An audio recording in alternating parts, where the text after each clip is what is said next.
나에게는 하와이 비숍 박물관에 있는 18세기 나무 서프보드를 본따 만든 보드로 서핑을 하는 친구들이 있다.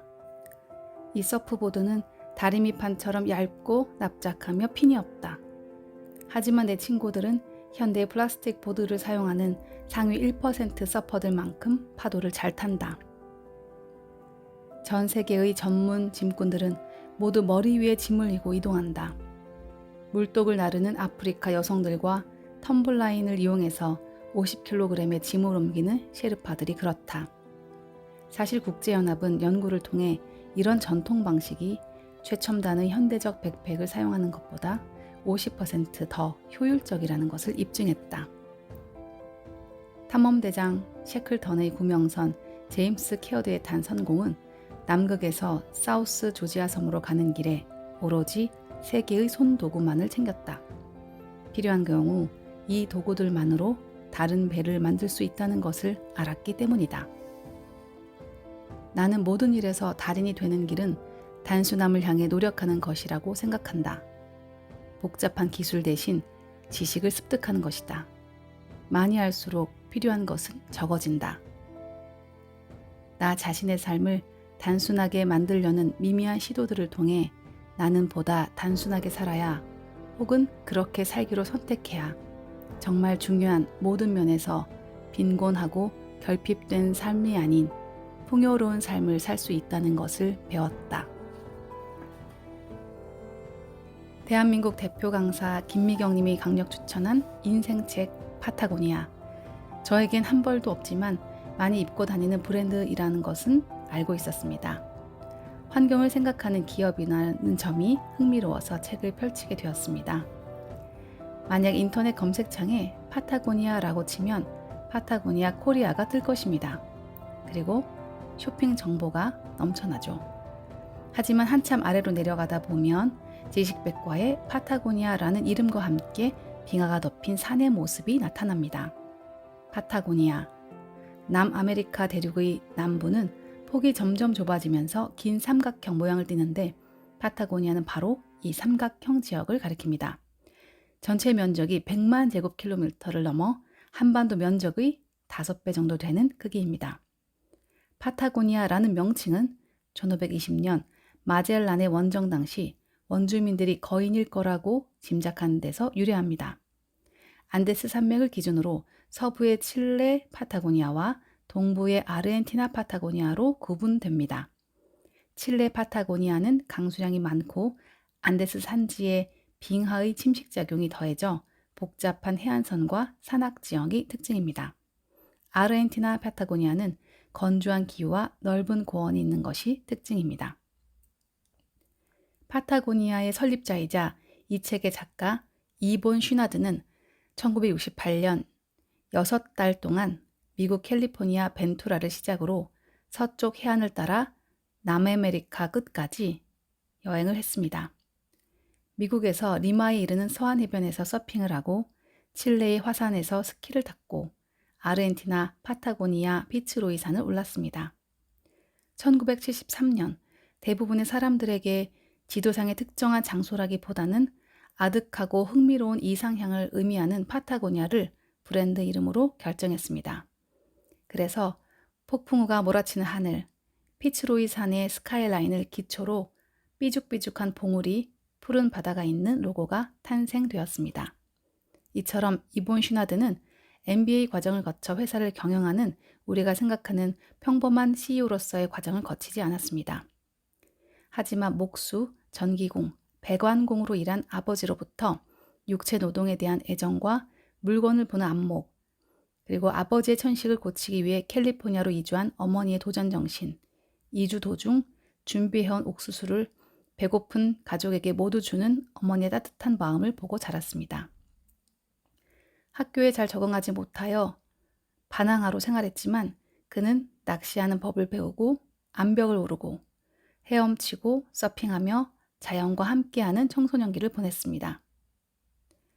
우리나라 서울 북한산 인수봉에는 그가 1963년 주한미군 복무 중에 만들어 놓은 슈나드 바위길이 있는 걸 아는 사람이 드물 것입니다.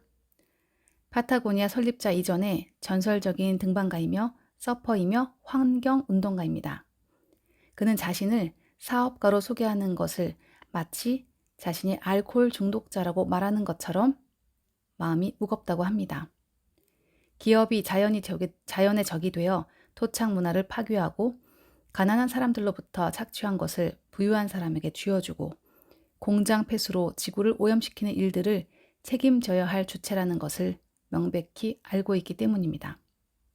이 책은 크게 그가 이 기업을 파타고니아로 설립하기까지의 과정과 그 밑바탕을 받쳐주고 있는 그의 가족과 어린 시절 성장 과정을 보여주는 역사 부분과 회사의 철학을 세우는 두 번째 장인 철학으로 나누어져 있습니다.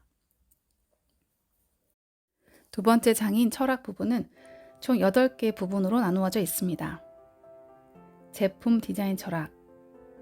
고품질이라는 기준과 단순함이라는 디자인 원칙은 파타고니아를 이끌어온 원동력이다. 우리가 만든 모든 제품, 셔츠, 재킷, 바지의 기능 하나하나는 반드시 필요한 것이어야 한다. 디자인이 단순한가? 복잡하다는 것은 아직 기능적 필요가 해결되지 않았다는 확실한 신호다. 완벽은 더 이상 더할 것이 없을 때가 아니라 더 이상 뺄 것이 없는 상태에 이를 때 달성된다. 생산 철학. 더 강하고, 더 가볍고, 더 단순하고, 더 기능적으로 최고의 제품을 만들어라. 색이 바래는 옷감이나 쉽게 고장나는 지퍼, 질이 떨어지는 단추를 용납해서는 안 된다. 파타고니아의 제품은 먼 발치에서도 만듦새와 디자인의 차이를 알아볼 수 있어야 한다. 진짜 파타고니아의 제품은 상표가 필요하지 않다. 유통 철학. 많이 파는 것보다 브랜드 이미지를 잃지 않는 것이 중요하다. 통신 판매, 전자상거래, 소매, 도매의 4대 유통망을 모두 사용하고 소수의 거래처와 장기적인 동반자 관계를 맺어라. 마케팅 철학. 우리의 고객은 삶을 돈으로 사는 것을 원치 않으며 삶을 깊이 있고 단순하게 만들기를 원하고 공격적인 광고보다 믿을 수 있는 친구의 조언에 귀를 기울이는 사람들이다. 때문에 우리는 신뢰를 돈으로 사기보다는 자연스럽게 얻기를 원한다. 우리에게 최고의 자원은 입소문을 통한 추천이나 우리의 활동에 대한 언론의 호의적인 칼럼이다. 재무 철학. 우리는 큰 회사가 되기를 바란 적이 없다. 우리는 최고의 회사가 되기를 원하며 최고의 대기업보다는 최고의 작은 회사가 되기 위해 노력한다. 외부에서의 차입을 원치 않을 뿐 아니라 빚이 없는 것을 목표로 두고 있고 이 목표는 이미 달성되었다. 인사 철학. 우리는 고객처럼 생각하기 위해 노력하지 않는다. 우리 자신이 최대 고객이기 때문이다. 제품이 우리의 기대에 부합할 때 고객으로서 자랑스럽게 생각하며 그렇지 못할 때 역시 고객으로서 화를 낸다. 제품에 대해 열정적인 관심이 없는 사람을 직원으로 두면서 업계 최고의 제품을 만드는 기업은 있을 수 없다. 경영 철학. 일은 늘 즐거워야 한다. 일터로 오는 길에는 신이 나서 한 번에 2칸씩 계단을 공중공중 뛰어 올라야 한다. 내키는 대로 무엇이든 입고 심지어는 맨발로 일하는 동료들에 둘러싸여 있어야 한다. 유연한 근무로 파도가 좋을 때는 서핑을 하고 한방눈이 내리면 스키를 타고 아이가 아플 땐 집에 머물면서 아이를 돌볼 수 있어야 한다. 권위가 아닌 신뢰로 운영하며 일과 놀이와 가족의 구분을 모호하게 만들어야 한다. 환경 철학. 우리는 매출의 1%를 환경을 위해 기부한다. 옳은 일을 하기로 선택할 때마다 그 일이 언제나 더 많은 이익을 냈다. 죽은 행성에서는 어떤 사업도 할 수 없다. 그의 삶과 파타고니아 회사에 녹아있는 철학은 매우 닮아 있습니다. 바로 단순함입니다. 마치 우리를 둘러싸고 있는 자연이 그러하듯이 단순해야 한다는 것입니다. 우리는 자연과 함께 숨쉬고 있고 그 자연 속에서 우리 모두는 하나로 연결되어 있습니다. 자연과 닮고자 하는 마음이 우리를 더욱 편하게 숨쉬게 할 것입니다.